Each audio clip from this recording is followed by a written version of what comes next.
She's the author of Black Ballerinas, My Journey to Our Legacy. Let me welcome the great Misty Copeland. Thank you. It's an honor. Hi. It's an honor. Thank Oh, you. definitely, for many young girls in America, you were the first person that they saw that resembled them. And I'm sure awakened in them, I can do that. She's doing that. I can do that. So I want to just thank you for, Thank you. making a pathway for little girls to imagine themselves. You didn't Thank really have that. No, that this has not been something, it's so fascinating. And I was just listening to, the conversation you were having. And it's so fascinating to me to learn about all of the different experiences that Black people have, especially in America. And we're not a monolith. We don't all have the same experience. Not every Black person comes from the hood and is poor and is, in terms of the ballet world, not every Black person is saved by some white savior and brought into this world and shown the light.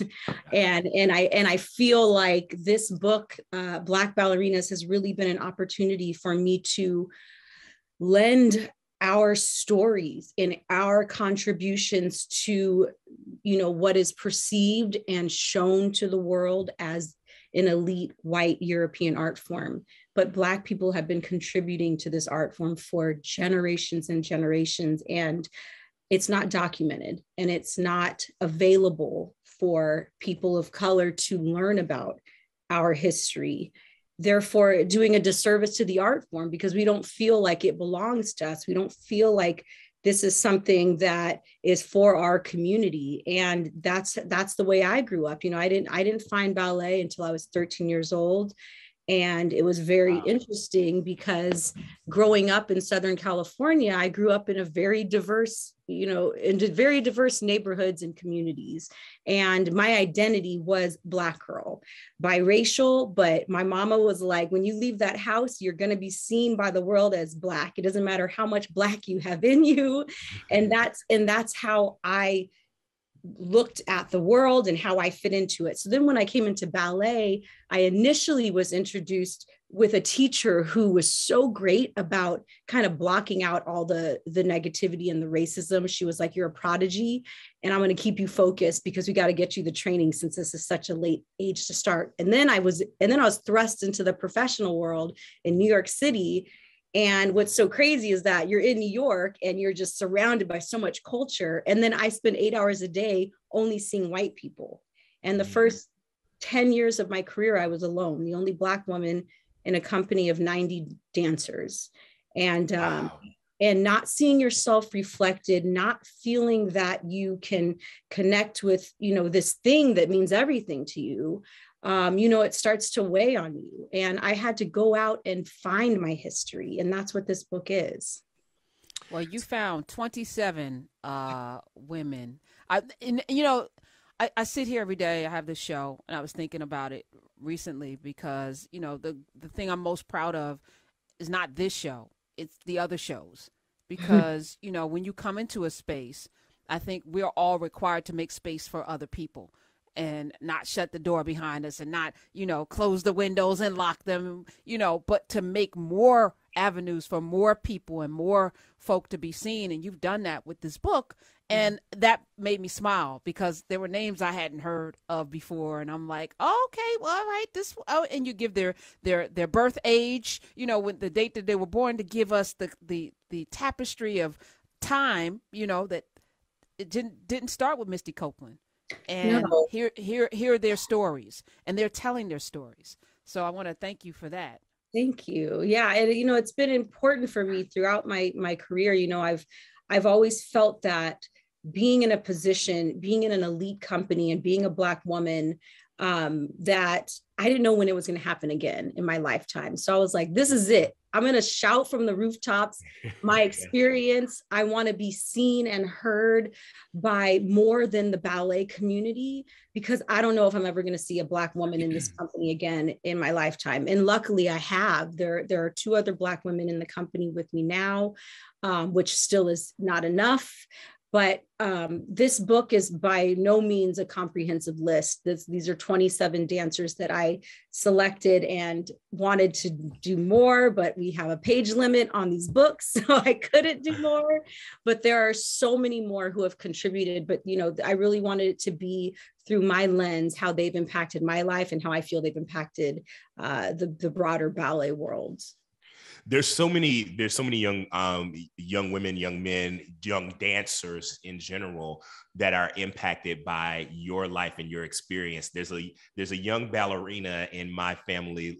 Her name is Lydia Quinn, and she begged me to ask you 2 questions. Well, she didn't beg me. I begged her to give me 2 questions, and she did so happily. And one of her questions was that, did you ever feel ignored by your teachers as a black ballerina? And she's really curious. She wants to know, how did you deal with it if you were ignored by your teachers? Yes, this is such a common experience for Black and brown people in this art form. And I definitely feel like throughout a lot of my career was overlooked.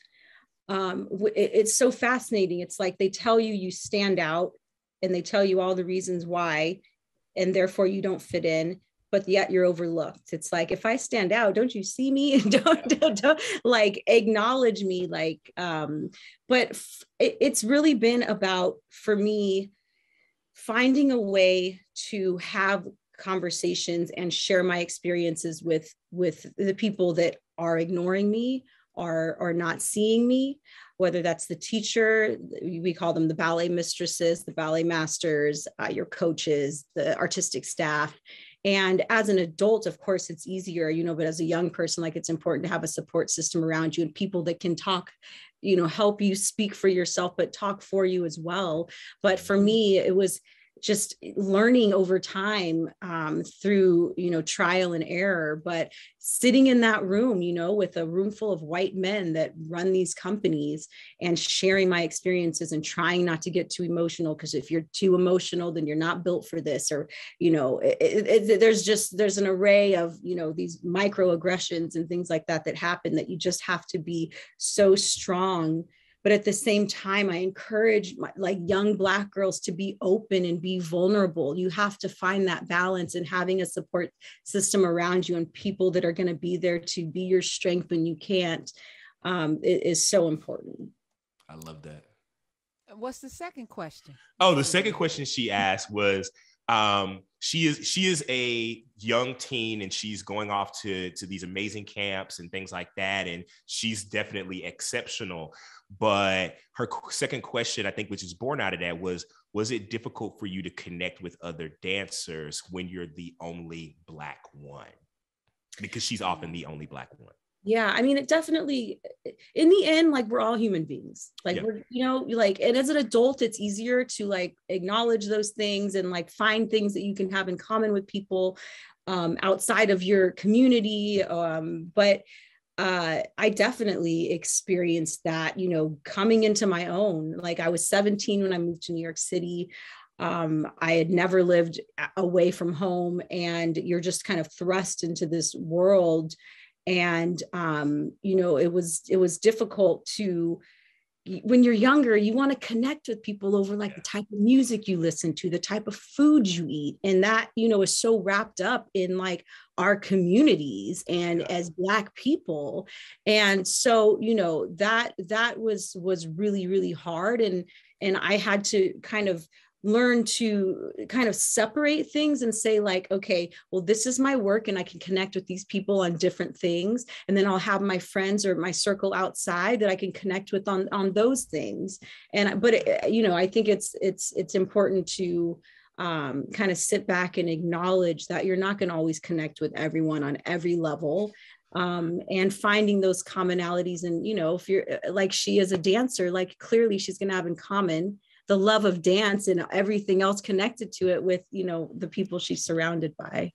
Yeah, but her peers aren't dealing with the microaggressions. Absolutely. You know, like as you're talking, I'm like, you know, there are unspoken things that happen among people from the same tribe, you And know. that's why And it's important to have those people outside if they're not inside, to have those conversations with, to feel that you're not alone. That's literally been the driving force for me, was having this group of Black women that were not within American Ballet Theater. They weren't available to me in that company, or they were Black dancers that were in other companies that I could connect with on these issues, and find the inner strength and ability to, the tools to deal with these problems when I was alone.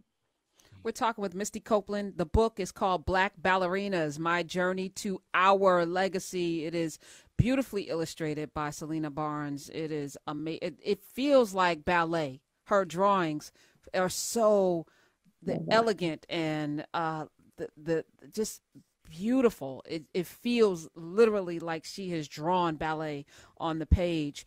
27. Tell us about Frances Taylor Davis. Why did you put her among the 27? Yeah, she has such a fascinating story, and I feel like so many people connect Frances Taylor Davis to Miles Davis, whom she was married to. I think the first time I heard about her was through Prince, in my time working with Prince and performing with him for many years. Pause. Don't just go. My time, Prince, that time I was working with Prince. All right. You're going to finish this story, but Drew, don't let me forget. Oh, I'm not going to let you forget that. Okay. No, Prince was, a part of that circle of incredibly powerful, impactful Black people in my circle that kind of kept me on target and kept me supported and strong, and feeling confident in owning my Blackness and owning my individuality. He was definitely behind all of that. I worked with him on and off for about 5 years and was really, really close with him. But through his love of Miles, I found out about Frances Taylor. And then I met her a couple of years later through a young girl. And this is how this book came about. Like, this was all like word of mouth. You can't Google these people. Well, maybe now you can Google some of them, but I wasn't online, 15 years ago, 20 years ago, Googling these people. This is all word of mouth. And so through a young Black girl that I started mentoring when she was around 10 years old, a cousin of hers is related to Frances, and she was like, oh, you really should connect with her. And we started a conversation like over the phone, and we became really close friends. And then when I was in LA, we would visit with each other, and she would just tell me all of these incredible stories about her journey starting out in ballet. And most people wouldn't know that. She went on to become an incredible performer and dancer in concert dance and Broadway. But she started out as a classical dancer, and she was the first Black woman to perform on the stage with the Paris Opera Ballet. And there's no record of it. And it's unbelievable, the erasure that happens, not just in classical dance with Black people, but in general with, the history, with our history. And Frances was really a big part of me wanting to put the book out now. She passed away along with Arthur Mitchell, who was the founder of Dance Theater of Harlem and the first Black principal dancer at New York City Ballet in the 60s. And when my mentor, Raven Wilkinson, the three of them passed away within months of each other. And I remember I had opportunities to talk to Frances because she was, it was a process before she passed. And so, she was in the hospital and I was having conversations with her, and her last words to me were, find that pamphlet of the performance from my Paris Opera performance, because I've never been able to find it. And that's part of my mission in carrying these women's stories. I think that's part of my purpose is to share our rich history